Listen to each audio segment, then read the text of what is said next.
Mesdames et messieurs, bonjour, bienvenue à votre émission diocésaine Lumière du Monde. Cette semaine à l'émission, nous recevons sur le plateau Pierre-Étienne et Aimée Rose, un jeune couple qui se prépare à accueillir leur tout petit premier-né.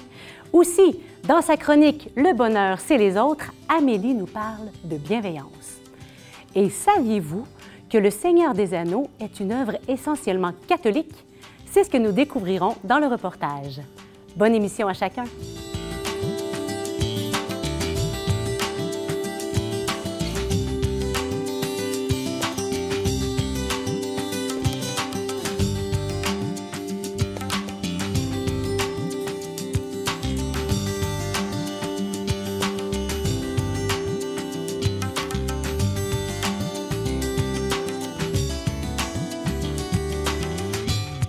Je me présente, Geneviève Riendeau.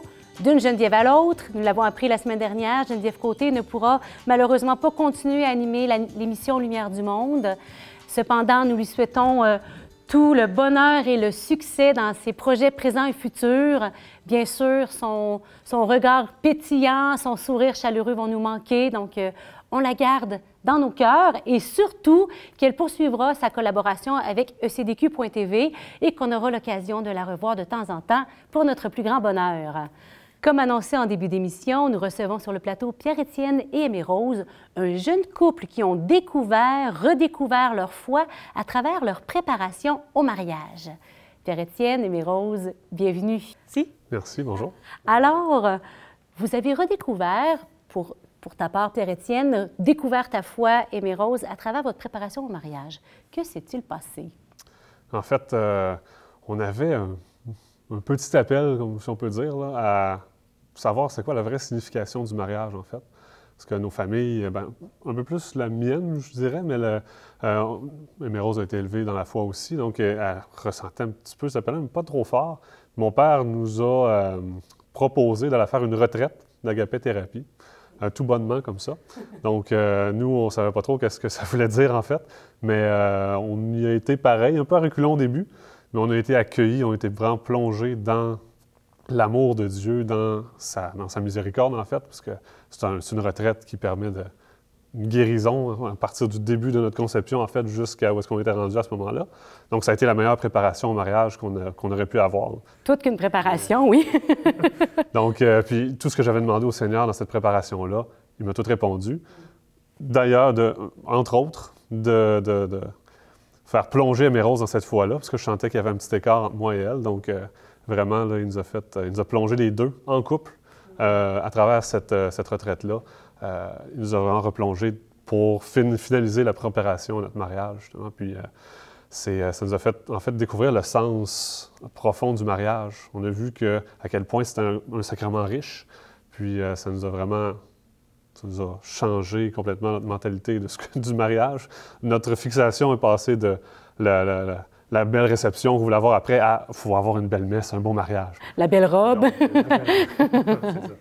Fait que ça nous a vraiment refixé vers l'essentiel. C'est aussi là qu'on a reçu la vocation un peu que le Seigneur avait pour nous. Donc, il nous a donné la foi, mais il nous a pas juste laissé partir comme ça, puis allez-y de bon chemin. Donc, on en est ressorti aussi en ayant la certitude qu'il fallait être lumière du monde, justement. Mais en fait, que notre seul témoignage qu'on devait faire, c'était être un couple dans la foi, puis une famille dans la foi. Donc, que notre mode de vie, on pourrait dire, avec le Seigneur serait le témoignage que le Seigneur voulait qu'on donne aux autres. Donc, ça nous a guidés là, pour le reste depuis 6 ans. Là, ça nous guide, puis c'est de plus en plus imminent là, qu'on continue ce chemin-là, en fait, là, avec lui. Et justement, le fruit de l'amour, célébré dans le mariage, c'est la vie qui jaillit. Et cette vie s'apprête à jaillir très concrètement pour vous, là, dans quelques jours, quelques semaines. Ça s'en vient, il va se montrer le bout du nez à travers cette maternité, là, que je pense que vous avez vécu des belles grâces et vous avez pu aussi, entre autres, Aimée Rose, approfondir ce lien-là entre ta vie de foi et cette vie qui jaillit, là. Oui, bien, en fait, justement, depuis 6 ans, comme je disais, le Seigneur nous accompagne. Puis, dans cette grande étape-là, il m'a également accompagnée. Pierre-Étienne m'en reparlait souvent. Est-ce qu'on est prêt maintenant à commencer à la famille et tout ça? Puis, j'avais encore une grande crainte. J'étais pas prête. J'ai prié le Seigneur pour qu'il m'ouvre mon cœur à l'amour, puis il le fait. Donc là, l'aventure a commencé. Et j'ai eu la chance aussi, la grâce de voir un beau témoignage de foi d'une autre maman qui disait que la maternité était un chemin de sainteté, donc ce qui veut dire donc d'épreuve, mais aussi d'abandon. Et donc, puis le Seigneur m'a accompagnée. Donc, quand j'étais dans la crainte, quand j'étais dans les doutes, j'avais presque toujours systématiquement une réponse de sa part. Donc, j'avais peur justement dans l'acceptation, dans le lâcher-prise, comme on appelle souvent. Puis là, on a eu un enseignement sur Marie qui m'a rappelé que dans son exemple, c'était l'accueil, le oui qu'elle a donné au Seigneur constamment durant sa grossesse. C'était pas juste un oui, mais plusieurs qu'elle a donné. Donc là, par son exemple, j'ai pu être dans la paix plusieurs fois là, durant ma maternité. Ensuite, un autre exemple, j'ai eu un parcours de gratitude. Ça m'a appris à être dans la gratitude, également dans la souffrance, et qu'on avait la force. Le Seigneur nous donnait la force dans l'épreuve et non pas avant. Donc, c'était normal de ne pas être prêt à tout. Donc, de ne pas s'attendre. Un pas à la fois. Exactement. Donc, ça a été un beau message. Puis là, dernièrement, j'avais peur d'être pas assez forte pour l'accouchement, pour ce qui allait s'en venir. Puis le Seigneur m'a tout simplement répondu, la force que tu vas avoir, c'est à quel point tu me fais confiance. C'est moi qui est fort.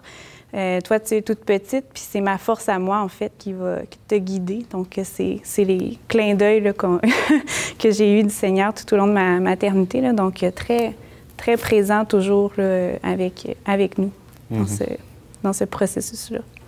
Et toi, Pierre-Étienne, à travers ce processus de maternité, qui est celle de ta femme, mais toi, tu te prépares à devenir père aussi. Hein? Est-ce qu'il y a des choses que tu as reçues, vécues, qui te communié à ça? Juste de voir les clins d'œil qu'il faisait à Aimée-Rose tout le long de la grossesse, à partir du début, c'était déjà un beau témoignage. Moi, ça devient de plus en plus concret pour moi aussi, là, parce qu'au début, pas trop de bedaine, on le sent pas trop, mais à partir du moment où est-ce qu'on peut commencer à sentir le bébé bouger, puis on dirait vraiment que ça nous connecte à cette vie-là qui grandit, là, ce miracle-là du Seigneur là, qui a rendu ça possible, qu'on donne la vie, qu'on participe à ce mystère-là. C'est ça, exactement, l'œuvre de sa création, oui, comme tu viens de dire. Donc, c'est vraiment... Je dirais que je commence à être un peu fébrile, puis à vraiment avoir ça comme... Oui, mon fils va bientôt naître, puis je vais être capable d'avoir cet amour-là filial que lui a pour nous. Je vais être capable de me connecter à quelque chose comme ça.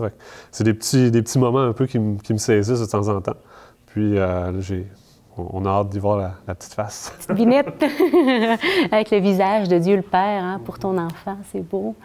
Et votre désir pour votre famille, hein, parce que vous me le partagiez, là, que votre désir de fonder une famille chrétienne attachée au Seigneur, bien, quelle est justement votre vision d'avenir, votre horizon qui s'ouvre devant vous à travers cette belle mission?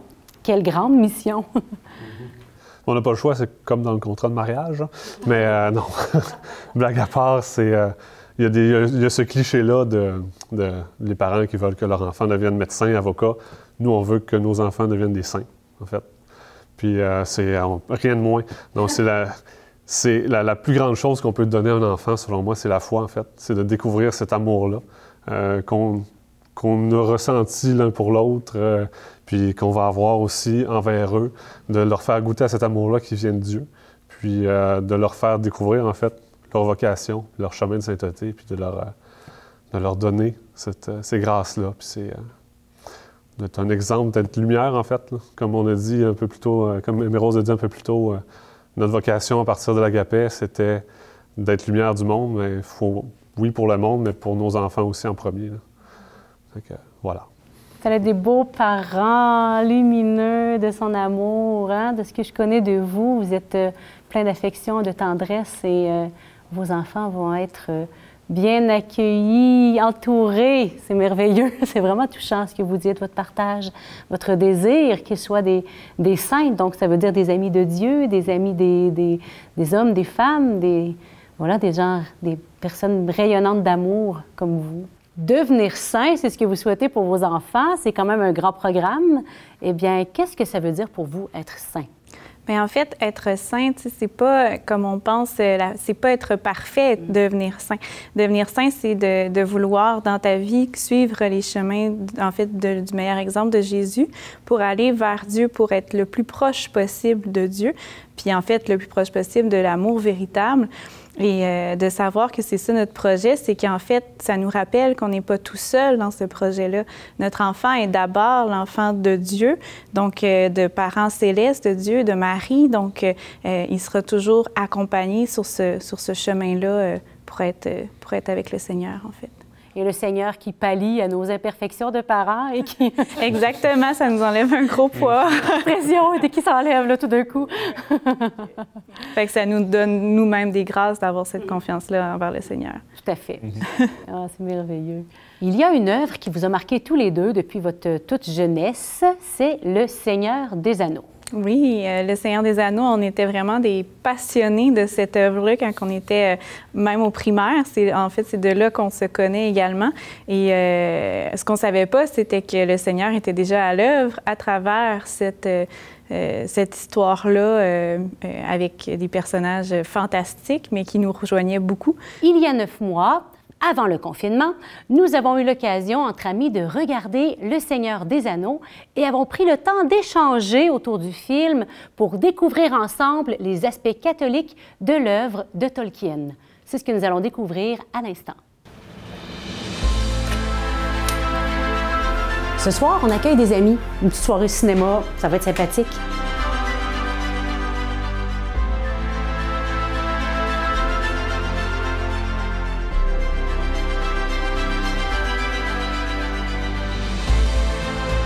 Mais c'est une soirée spéciale. Parce que ce soir, c'est la dernière fois de ma vie que je vais pouvoir dire que je suis la seule personne sur la planète qui n'a pas encore vu le film du Seigneur des Anneaux. Je suis vraiment contente qu'on fasse enfin écouter le Seigneur des Anneaux à Geneviève. J'arrive pas à croire qu'elle l'a pas encore écouté. Saviez-vous qu'il y a une facette mystérieuse cachée volontairement par l'auteur dans le film? J'ai entendu dire que c'était basé aussi sur un fondement catholique. Ben oui, à fond. Puis ce qui est spécial, c'est que dans un premier temps, ça a été inconscient pour Tolkien, l'auteur, J.R.R. Tolkien. Il a écrit ça, puis il s'est pas rendu compte, mais c'était chrétien, c'était catholique. Puis après ça, il a relu, puis il a ajusté des choses. Puis il dit, j'ai enlevé. Il dit, j'ai pas rajouté d'éléments spécifiquement religieux, puis j'ai même enlevé ceux qui étaient là, parce que pour lui, c'est ça que je trouve super spécial, tout le fond chrétien de l'œuvre du Seigneur des Anneaux est inscrit, est comme tissé dans la trame de l'histoire et du symbolisme.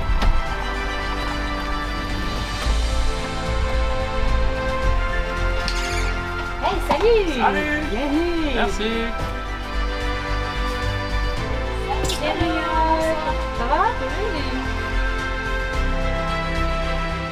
Hey Geneviève, depuis le temps que le film est sorti, c'est que maintenant que tu regardes Le Seigneur des Anneaux. Ben, tu sais, c'est parce que moi, les monstres, les facelettes, puis tout ça, là, c'est pas trop mon genre. Mais avec vous autres, ça devrait aller. Oula!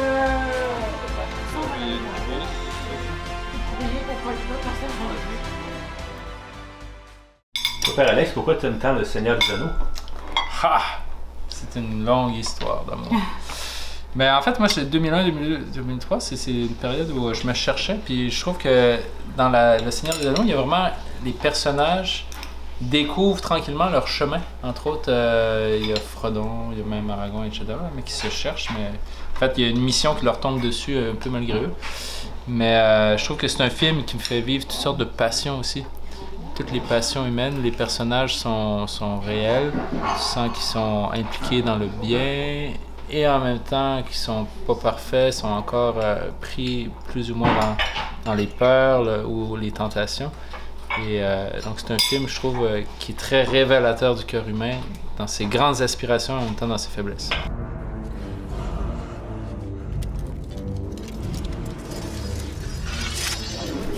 Mais ouais, c'est ça, dans le Seigneur des Anneaux, il y a quand même beaucoup, tu sais, il y a les Nazgûl, il y a les orques, les Uruk-hai, il y a Gollum, il y en a vraiment, il y a beaucoup quand même de personnages. Ouais, mais c'est drôle parce que moi, dans ce film-là, ça me dérange pas les monstres. Je pense que c'est parce que il y a comme c'est pas de la laideur pour la laideur, c'est comme si la laideur est présente pour montrer en contraste la lumière finalement. Puis comme il y a beaucoup d'espérance dans le film, on dirait que je reste pas avec ça, je reste pas avec la laideur. OK, on est prêts?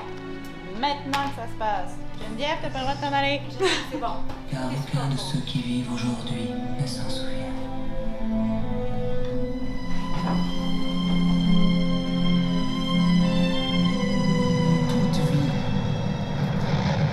Un anneau pour les gouverner tous.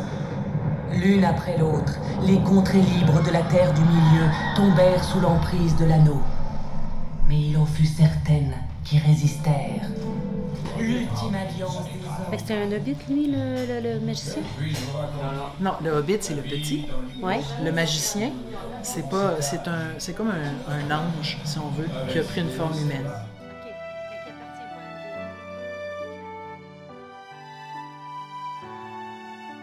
La mention des personnages féminins, je voyais tous les parallèles avec la Vierge Marie, mais encore une fois, dispersés à travers les différentes femmes du film. Tu sais, il y a 3 personnages féminins très forts dans Le Seigneur des Anneaux, alors que c'est un monde majoritairement d'hommes, un peu comme quand on lit la Bible où c'est majoritairement masculin. Et là, on a la Vierge Marie, on a Sainte Madeleine, tu sais, on a certains personnages féminins qui viennent vraiment frappants, lumineux, tu sais, très fugaces, mais présents. Puis, tu sais, on a justement Arwen au début qui à force, encourage Aragorn, en fait, est une présence rassurante toujours durant sa quête. Donc, tu sais, comme Marie a accompagné le Christ dans ses débuts, puis même ensuite, quand ça devient plus difficile. C'est ça qui pousse Aragorn aussi jusqu'à la fin, quand il voit la décroissance de la pureté d'Arwen, en fait, même en songe. Puis là, justement, on a Galadriel qui est comme là, présence de sagesse et de lumière, en fait, qui donne la lumière à Frodon également, utilise la lumière aux heures plus sombres. Et puis t'as aussi comme Éowyn qui, elle, ne veut pas être en cage, qui veut rester la liberté libre, mais au service, elle aussi, des autres. Éowyn, finalement, c'est elle qui va mettre fin au mal, un peu comme c'est comme une petite arrière-fond. En arrière-fond, on a comme cette prophétie biblique de la Genèse que la femme terrassera la tête du serpent. Et d'une certaine façon, il y a un salut mystérieux qui arrive par la femme, là où tout le monde avait failli, là où tous les chevaliers, les rois, ils ont comme tout flanché.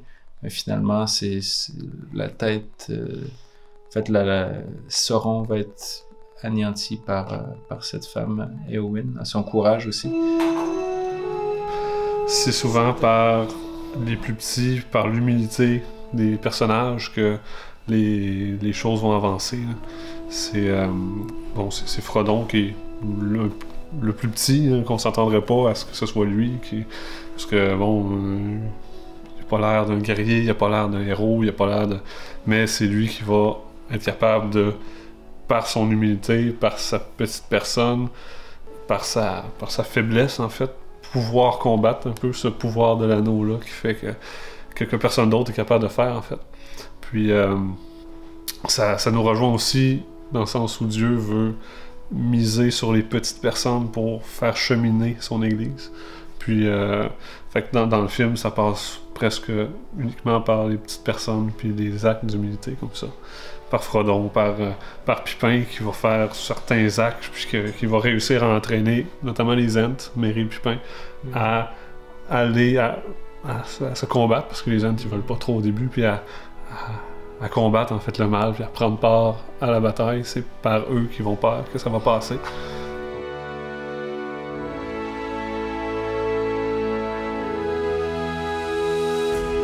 Sinon, une autre thématique intéressante, à travers la figure de Gandalf qui a donné sa vie, pour combattre le mal, eh bien, on voit qu'après être descendu comme aux enfers, il revient, mais avec une lumière plus forte, une force nouvelle, comme s'il revenait à la vie. C'est une grande image aussi de la résurrection, comme Jésus qui a donné sa vie dans son affront avec le mal, sur la croix. Et bien, de la même façon, lorsqu'il revient le 3e jour, lorsqu'il ressuscite, même son corps est transfiguré et il a même une force encore plus grande, une force nouvelle. Et donc, il y a comme en sourdine cette image-là de la résurrection à travers le fil de Gandalf.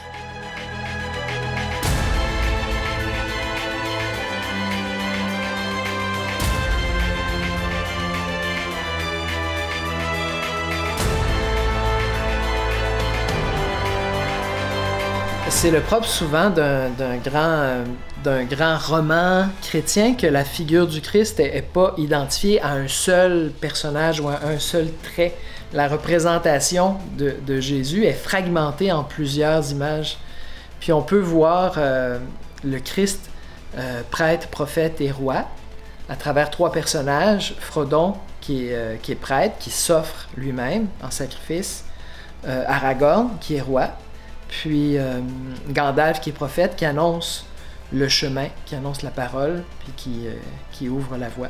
Et puis Geneviève, comment t'as trouvé le film? Ben c'était bien, et surtout avec une bonne compagnie comme ça. Puis surtout d'avoir tous ces commentaires-là sur la trame de fond, puis ça rallonge la soirée, oui, mais ça rend la chose surtout très intéressante, puis ça donne une autre lunette pour voir le film. Puis de découvrir toute cette dimension chrétienne là, que Tolkien a voulu insuffler à son œuvre, eh ben ça élève l'âme, ça édifie, puis c'est vraiment une belle découverte. Vraiment, je ne m'attendais pas à ça, je vous l'avoue. Et puis, ça me donne même envie de voir la suite. Alors, j'espère que vous avez aimé votre soirée avec nous. Et qui sait, peut-être qu'on va se retrouver un autre jour pour un autre film. À la prochaine! Santé!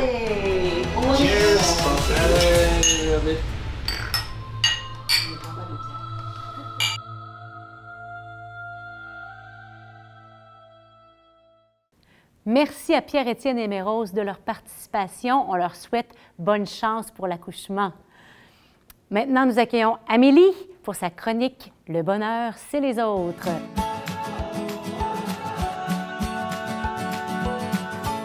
Bonjour Amélie! Allô Geneviève! Merci d'être là! Ça fait plaisir! Qu'est-ce que tu nous as concocté cette semaine? Écoute, je regardais la semaine et puis je me disais, on est-tu tanné? Non, mais sérieux, t'es-tu tanné, toi, d'être en confinement? Ben non, moi, je suis bien toute seule chez nous. Non, c'est pas vrai.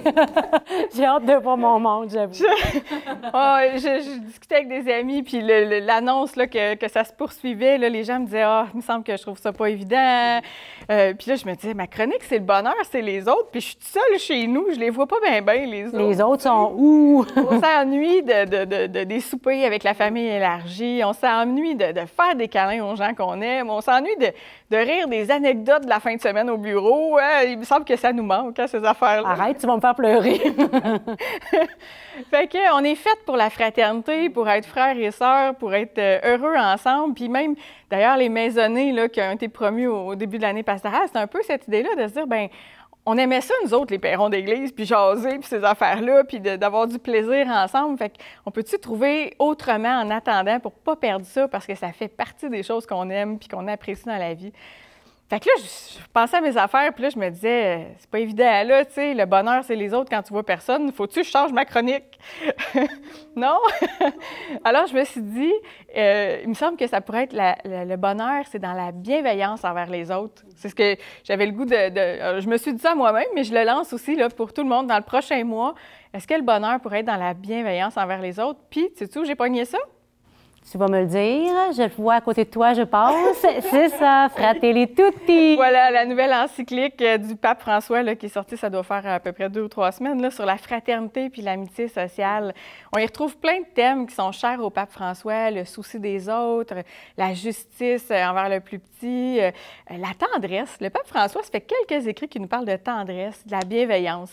Puis en fait, c'est quand je suis tombée, c'était mon coup de cœur, sur le chapitre 6, qui s'appelle « Dialogue et amitié sociale ». En fait, c'est un peu comme s'il nous dit comment, pour lui, il va prôner une culture de la rencontre et de la bienveillance dans tout le chapitre.